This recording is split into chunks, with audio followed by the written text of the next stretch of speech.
I'd like to show you how to put your flies to sleep using Fly Nap. So you can use ether, and ether works really well, but it doesn't keep the flies asleep for as long, plus it's a little bit dangerous.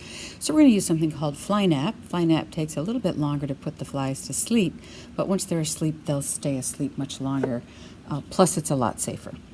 So Fly Nap comes in a dark bottle like this, and we're going to get the Fly Nap out using the wand. It comes with a wand, which is kind of has like a little brush at the end of it. And so to put your flies to sleep, you want to dip your wand into the Fly Nap, like so. It just needs to be full. It's kind of an orangey color. And then here's the vial that you're going to be using. Now with this vial, we can see there are living flies inside there, and we really don't want them to escape. Other things you can see are the pupa that have come up. I should start at the food. If you look down in your food, you might well see some larvae crawling around in your food source. I don't know how well the camera is here, if you can actually see that. Probably not. But there are larvae in there, and when they're ready to pupate, they will crawl up the side of this plastic and then form a little case, and you can see them. They'll go from kind of blonde colored to quite dark. So when they're quite dark, they're just about to hatch. And once they're hatched, then you have live flies in here. So it's these live flies that we're trying to put asleep and take a look at under the microscope. And today, we're just going to be able to sort males and females so that you get practice at looking at males and females. So to put them asleep, you're going to first take your wand and dip it into the Fly Nap. And then, since we have all those flies that are way up at the top, you want to take your vial and tap it a couple times on the counter. Notice how I'm also holding it at an angle. That's going to help get those flies away from that sponge at the top. You don't want to do it too hard, or you'll get your flies stuck in the food at the bottom.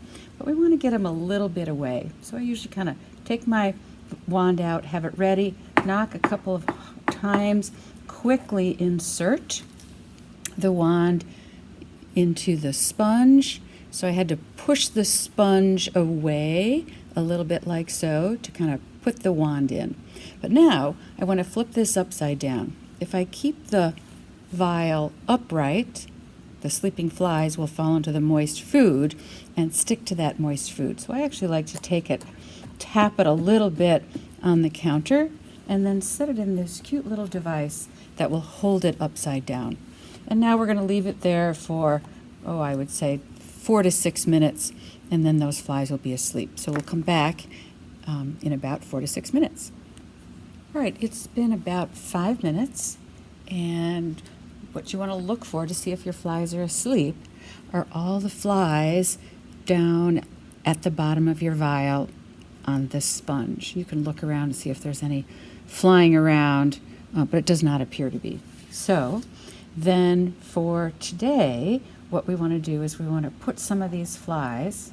Now, I'm going to give you something where you can also put the extra flies, but you're going to take your flies and you want to put them onto a card.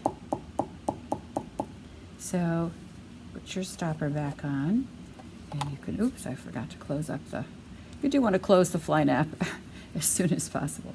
So now you can move your flies around on the card using a paintbrush. My recommendation is when you are trying to identify flies and figure out what their phenotype is, what do they look like, are they males or females, you don't want to look at too many at a time.